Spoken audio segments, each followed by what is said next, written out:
राधे राधे। कभी कभी हम सोचते बहुत कुछ हैं और होता उसका उल्टा है। कुछ ऐसा ही 19 तारीख की शाम को हुआ। ये नानी है, इनकी तबीयत खराब चल रही थी। कुछ दिनों पहले मैंने वीडियो भी डाला था इनका फेसबुक पर, इंस्टाग्राम पर। मैं आगरा में राजा मंडी चौराहे के पास ही रहता हूँ, पर मुझे एनिमल से ट्रीटमेंट से रिलेटेड रेस्क्यू सेंटर की ज़्यादा जानकारी नहीं है। इंस्टाग्राम के जरिए मेरे पास संपर्क आया कि फरा के पास, जो कि आगरा से 25 किलोमीटर दूर है, एक रेस्क्यू सेंटर है जहाँ के भी हम नानी को, जिनकी तबीयत खराब है, सामने दिख रही है स्क्रीन पर, इनको भेज सकते हैं। बगल में लाली बैठी है, देखिए लाली की ही नानी लगती है, इसलिए उनको नानी बोलना शुरू कर दिया हमने। जब से लाली की माँ मर गई थी तो लाली के साथ में इनके खुद के 2 बच्चे हैं, हसमुख और बापू। अक्सर ये आ जाती थी शाम को, पर जब से बीमार हुई थी उन्होंने आना छोड़ दिया था।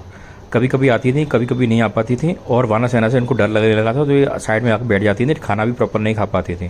पर सबसे बात करने के बाद तय हुआ कि इनको रेस्क्यू सेंटर ले जाना है। मैंने भी तय किया कि मैं साथ में जाऊंगा। अब नानी को हमने इसलिए जाल के अंदर कर लिया और चारों तरफ से जाल को लॉक कर दिया।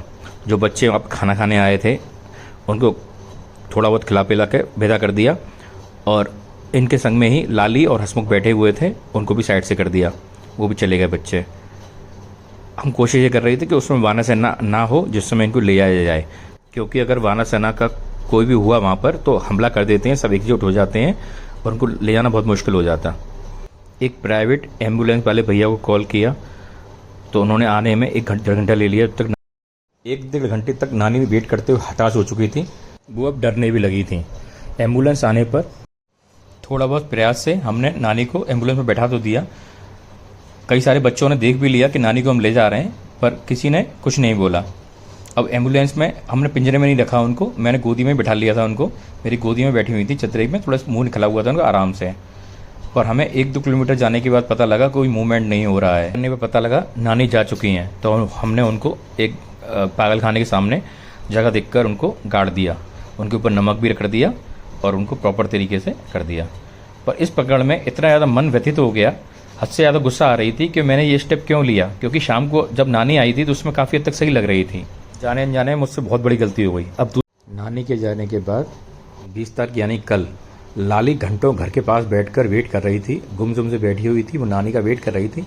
एक्चुअली नानी अगर इसके सामने भी खत्म होती तो बढ़िया रहता, पता होती नानी खत्म हो गई है, पर घंटों घंटों गुड़िया वेट कर रही थी, अकेली गुमसुम बैठी हुई थी, और लग रहा था कि ये भी ना चली जाए। पर आज सुबह अच्छा हुआ, बच्चे सब एक एक करके आ गए। बापू भैया गोदी में बैठा हुआ है, हसमुख गुड़िया भी आ गई और लाली भी आ गई।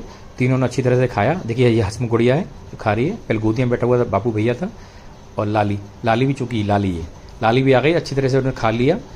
परसों से मेरा दिमाग बहुत ज़्यादा ख़राब है। मुझे ऐसे कहीं ना कहीं ऐसा लग रहा है कि नानी मेरी वजह से गई है, क्योंकि वो बिल्कुल स्वस्थ दिख रही थी, थोड़ा बहुत खा ली थी, ठीक हो जाती।